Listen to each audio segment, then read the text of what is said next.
Hey, you there.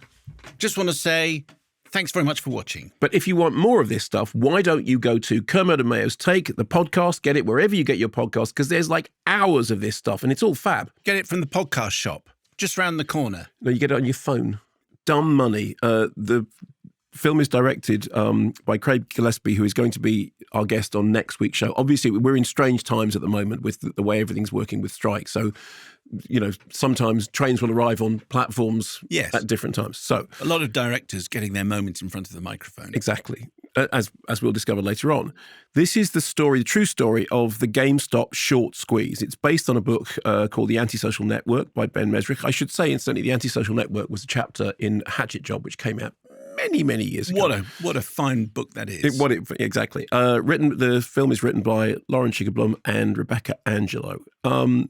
The director, Craig Gillespie, is probably best known for I, Tonya, which you and I both liked. And who did you interview for I, Tonya? Was it Margot Robbie? It was Margot Robbie. Yeah, she was also a producer on that film. Yeah, absolutely. So this starts off with Seth Rogen as Gabe Plotkin, who is a super rich chief investment officer of Melvin Capital. And he's trying to sort something out in his super rich house. And he discovers that the attempt to short the gaming store GameStop is backfiring spectacularly. It's backfiring because Keith Gill, played by Paul Dano, a.k.a. Roaring Kitty on YouTube, has managed to convince his YouTube viewers that the GameStop stock was undervalued and therefore to buy it. So, big hedge funds trying to run it into the ground by selling, independent retail investors, known in the trade apparently as dumb money, buy stock, causes the price to go up, and causing people like Melvin Capital's profits to plummet. It became a news story because it caused havoc on the markets. It also became seen as a kind of David and Goliath story, a battle against corporate interests, big, greedy capitalists versus just people on the ground buying stuff because they can. So the whole thing ended up in a congressional hearing. Here is Gabe Plotkin preparing to testify online. I'm here testifying today far removed from my background. I grew up in a middle-class family in Portland, Maine. My dad was a grocery store executive. Maybe leave that part out. Part about my dad? The executive part. Okay. I went to a public high school. I studied hard and got into Northwestern. Just say a good college. I can't say I went to Northwestern. To elite. Oh, that's true too. All right. Upon graduation, I did not have a job. Today, I'm married with 4 children. Gabe, where do you plan on doing your testimony? Here? In front of your wine collection? I mean, I don't have that big a wine collection. Yeah, it's huge. And actually, while they were having that conversation, a member of his staff walks past his wonderful kind of decking outside.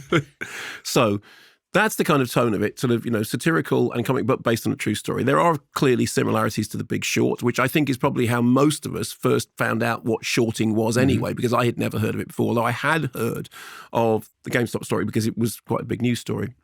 This is easier to follow, partly because it is a fairly straightforward big rich guys in lavish houses and offices versus oddballs in their basements in funny hats and cat T-shirts story. Paul Dano is very good as Keith Gill, who Shailene Woodley is his partner, who does a really, really good job of being kind of supportive, understanding, but also kind of being the strength behind what he's doing. She believes in him, but not sort of randomly. Pete Davidson plays Pete Davidson as the stoner brother Kevin. And it's like they went, well, we need a stoner wastrel who's like a mixture of funny and annoying. Is Pete Davidson around? And he is, and he does that performance. America Ferrera is very good as Jennifer Campbell, who is a hospital worker who follows the YouTube lead of Roaring Kitty and invests in GameStop. Now, there is, by nature of the fact that this is, it's a couple of hour film, there is a simplification of complex events. I only know this because having seen the film, I then went and read the backstory stuff in some financial thing, and it's okay, fine. It's not quite as simple as it seems, and I am not a financial analyst and never have been. But clearly, in order to make it work as a film, you have to turn it into a fairly straightforward David and Goliath struggle, which of course is how it's seen in many quarters. What it does is it does a very good job of making a complicated story simple enough for the story without completely bending the facts. And also, when you consider that a lot of this story is people sitting, looking at computer screens, watching stock prices go up and down, which is by nature not particularly cinematic. It's accessible. I mean, essentially, it's Revenge of the Nerds for the 21st century. It's the story about a guy in his basement in a cat T-shirt and a funny hat saying, I just like the stock. And then people in very, very big houses seeing the bottom fall out of their worlds. And of course, it's the natural tendency to think, I want that version of the story to be completely true. Like I said, apparently it's been massaged, but it plays well as a drama. And Paul Dano is very, very well cast.